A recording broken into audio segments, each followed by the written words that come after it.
모든 인간이 가지고 있는 두려움 중에 가장 큰 두려움이 무엇일까요? 여러분들이 가지고 있는 두려움 중에 가장 큰 두려움. 아마 그 두려움은 조금 다른 두려움을 가지고 있는 분들도 계시겠지만 보편적으로 죽음에 대한 두려움이 아닐까 그렇게 짐작해 봅니다. 죽음에 대한 두려움은 남녀노소를 막론하고 또 신분고하를 막론하고 누구에게나 동일하게 다가옵니다. 중국 최초의 중앙 집권적인 통일 제국을 세웠던 왕이 진나라의 시황제입니다. 우리가 진시황이라고 그렇게 부르죠. 그가 모든 권력을 가졌지만 진시황 또한 죽음에 대한 두려움이 있었고, 그래서 죽지 않고 영원히 살고 싶은 불로장생의 그런 소망을 가지고 불로초를 구하기 위해서 백방으로 애썼지만 설교를 준비하면서 찾아보니까요, 진시황이 몇 살에 죽은지 아세요? 49살에 죽었더라고요. 제가 지금 49인데 그렇게 얼마나 좋은 거 먹고 오래 살려고 그 애를 썼겠어요. 그런데도 49의 나이에 죽음을 맞이했습니다. 얼마 전에 상속세로 온 나라를 떠들썩하게 했던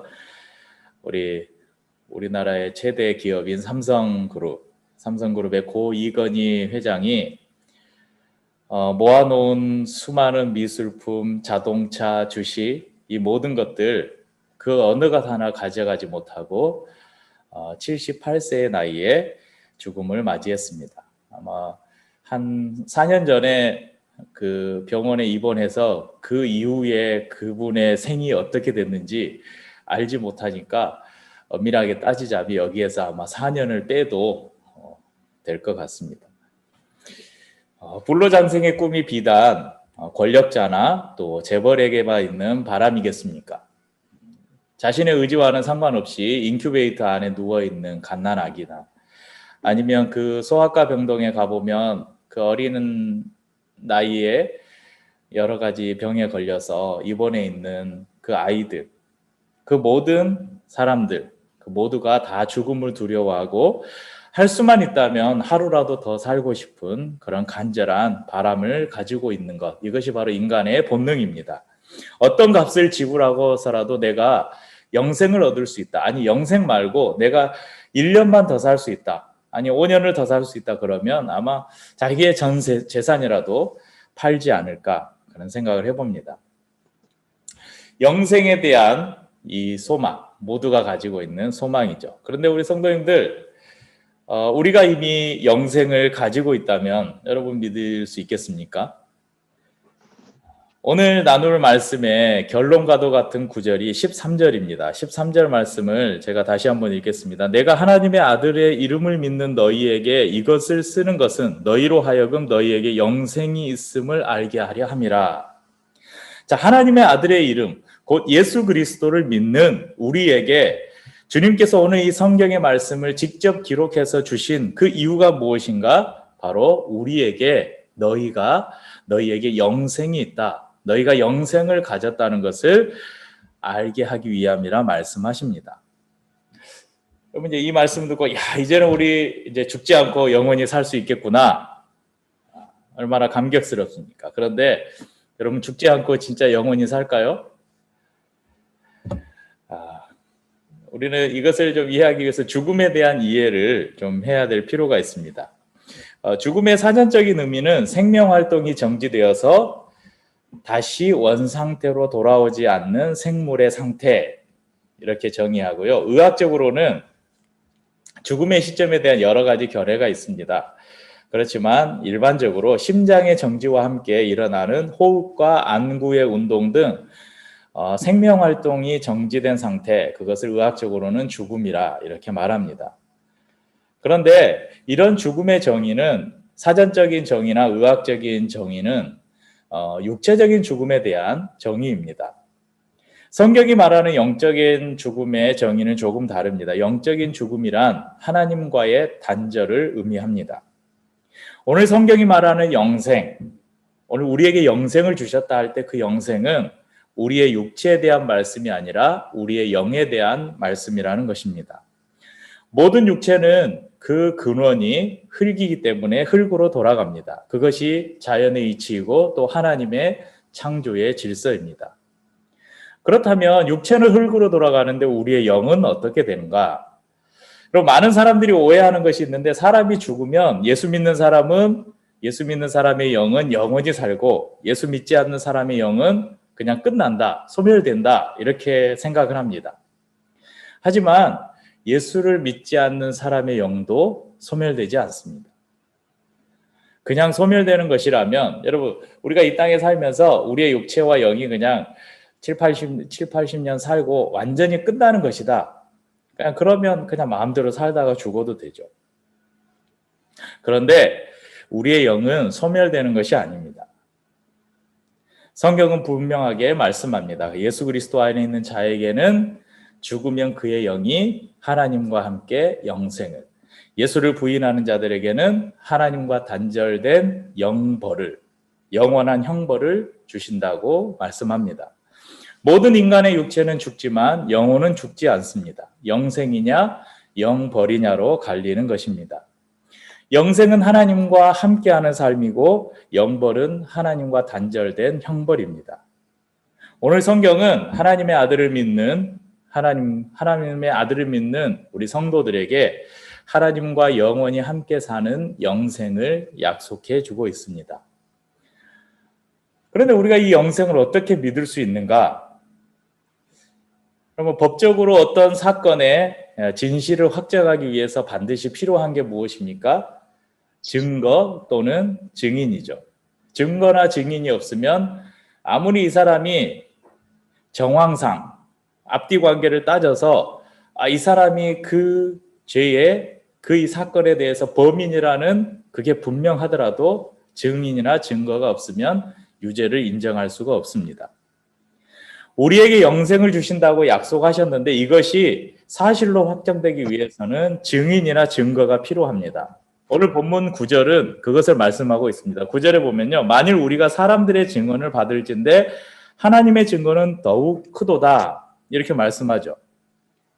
유대인들의 율법에는 어떤 일에 대해서 확증을 얻기 위해서는 한 사람의 증인으로는 안 되고 두세 사람의 증인이 필요했습니다. 이것이 율법에서 정해놓은 것이었어요. 신명기 19장 15절에 보면요, 사람의 모든 악에 관하여 또한 모든 죄에 관하여는 한 증인으로만 정할 것이 아니요 두 증인의 입으로나 또는 세 증인의 입으로 그 사건을 확정할 것이며, 이렇게 기록합니다.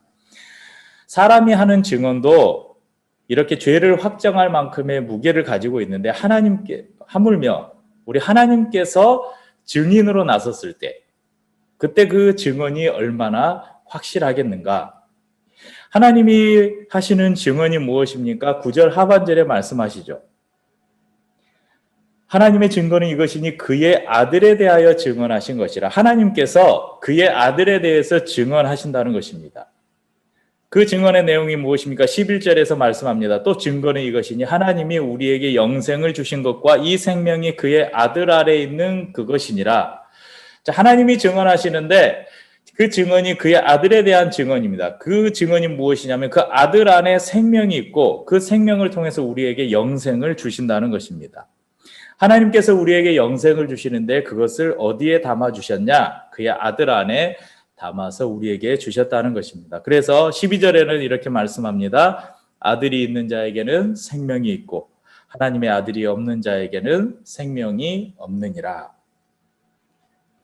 하나님께서는 예수 그리스도가 당신의 하나님의 아들이심을 분명하게 선언하셨습니다. 그 선언이 두 군데가 나오는데요. 첫째는 요단강에서 예수님께서 세례를 받으실 때입니다. 마태복음 3장 16절 17절에 보면 예수께서 세례를 받으시고 곧 물에서 올라오실새 하늘이 열리고 하나님의 성령이 비둘기같이 내려 자기 위에 임하심을 보시더니 17절에 하늘로부터 소리가 있어 말씀하시되 이는 내 사랑하는 아들이요 내 기뻐하는 자라 하시니라. 하나님께서, 그러니까 성부께서 친히 예수님께서 세례를 받으실 때 예수님을 향해서 그는 내가 사랑하는 나의 아들이고 내가 기뻐하는 자라고 말씀하셨습니다.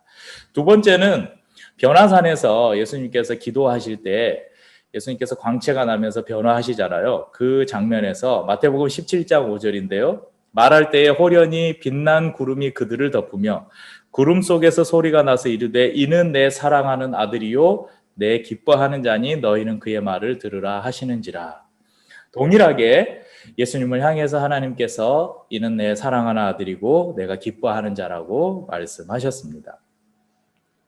또한 오늘 본문 한 절을 위에 올라가면요. 8절에는 이렇게 말씀합니다. 8절 말씀을 보면 7절부터 보면 증언하는 이가 셋이니 성령과 물과 피라. 또한 이 셋은 합하여 하나이니라. 이런 말씀이 있죠. 삼중 증언이라고 하는데요. 성령과 물과 피가 예수 그리스도가 하나님의 아들이심을 증언한다고 말합니다. 그럼 물은 무엇을 상징하며 예수님의 세례를 상징합니다. 피는 무엇이겠습니까? 예수님의 십자가 사건을 상징합니다. 그러면 성령은 무엇일까요? 바로 예수님이 부활하신 이후에 성령을 보내셨죠. 예수님의 부활을 상징하는 것입니다. 결국 이 말씀은 예수님의 세례와 죽으심과 부활을 통해서 우리에게 영생을 주셨다는 사실을 하나님께서 확실하게 증거하고 계시는 것입니다. 예수님 스스로도 성경의 여러 군데에서 예수님의 공생의 사역 가운데 자신이 하나님의 아들임을 또 내가 너희들이 기다리고 있는 메시아임을 스스로 선언하셨습니다. 하지만 여러분 증인이라는 것, 여러분 자기 스스로가 나는 죄를 짓지 않았어요. 이런 증언은 별로 법적으로 효력이 없죠. 더 확실한 증인이 필요했습니다. 그래서 그 증인이 바로 성부 하나님이 증인이 되신 것입니다. 여러분 하나님의 증거를 우리가 받아들이지 않는다면 우리는 하나님을 거짓말하는 자로 만들게 됩니다. 사랑하는 성도님들, 많은 사람들이 그토록 그리고 오래도록 간절하게 바라는 그 영생, 어떻게 하면 나의 삶을 1시간이라도 아니 하루라도 1년이라도 더 연장할 수 있을까? 여러분 그런 바람들을 보면 저희 아버님도 얼마 전에 갑자기 그렇게 쓰러지셔서 병원에 가셨잖아요. 전화하니까 저희 아버님 그때 왜 병원에 데려왔냐고. 그냥 죽게 놔두지. 그냥 이제 갈 때 됐는데 가게 놔두지. 그리고 아예 가망이 없다면 모르겠지만 다시 소생할 그런 희망이 조금이라도 있으면 여러분 집을 팔아서라도 생명을 연장하기 위해서 애쓰지 않겠어요? 그 병원에 가면 스스로 호흡도 못해서 산소 호흡기를 달고 누워있는 많은 사람들, 수많은 비용을 지불하면서 조금이라도 더 살고 싶어하는 그 욕망, 그런 바람이 모든 사람들 안에 있습니다.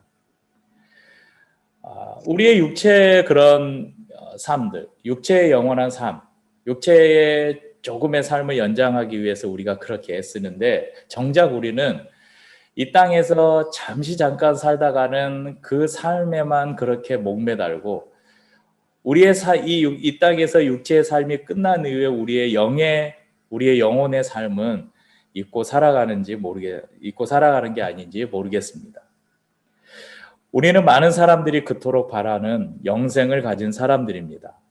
비록 우리의 육체는 시간이 가면서 후퇴하고 언젠가는 우리의 심장이 멈추고 우리의 호흡이 그치고 한 줌의 흙으로 돌아가겠지만 여러분 우리의 영은 하나님과 함께 영원히 살게 될 것입니다. 우리에게 이것을 신뢰할 수 있는 완벽한 증거가 주어졌습니다. 바로 세례와 죽으심과 그분의 부활로 요약되는 예수 그리스도의 생애가 그 증거입니다. 부활하신 주님께서 우리에게 보내주셔서 우리 안에 살아계신 성령이 그 증거입니다. 성령께서 날마다 우리 안에 예수 그리스도의 십자가와 부활이 우리의 것이 되게 하시고 우리가 하나님의 말씀을 볼 때에 우리 안에서 계속해서 그 말씀을 새롭게 깨닫게 하시고 우리 안에서 천국의 소망을 갖게 하시는 성령님의 그 증언이 또한 우리에게 확실한 증거가 됩니다. 무엇보다 이 모든 것을 이루신 하나님께서, 성부 하나님께서 직접 증인이 되셔서 우리 앞에서 증언하고 계십니다. 우리는 영생을 가졌습니다. 그리고 그 영생의 증거를 지니고 있는 사람들입니다. 이 믿음은 단순히 우리가 죽어서 가는 천국만을 소망하게 하는 것이 아니라 이 땅에 살아가면서, 여러분, 이 땅에 살아가면서 우리가 이미 영생의 삶을 누릴 수 있는 그런 은혜를 우리에게 주신 것입니다. 그러니까 나는 이제 죽어서 영원히 살 거야, 이게 아니라 이 죽어서 우리가 영생하는, 우리가 하나님과 함께 영원히 사는 이 영생을 소유한 사람은 이 땅에서의 삶도 그 영생의 삶을 살아가는 것이죠. 예수 그리스도가 하나님의 아들이심을 믿는 성도들에게 영생이 있음을 믿고 감사하시기를 축복합니다. 또한 영생을 간절히 바라지만 이 믿음이 아직 없다면 예수가 하나님의 아들이시고 그분이 인간의 몸을 입으시고 이 땅에 오셔서 우리의 모든 죄를 대신하는 세례를 받으셨고 또한 십자가에서 죽으셨고 사흘 만에 부활하셔서 하나님 보좌 우편에 계시며 성령을 우리에게 보내셔서 성령을 통해 우리 안에 지금도 살아계실 뿐만 아니라 이제 곧 심판하실 주님으로 다시 오실 것을 분명히 믿으시기를 예수님의 이름으로 축복합니다. 우리 성도님들 그런 영생의 삶, 영생의 소망을 가지고 늘 살아가시기를 또 간절히 바랍니다.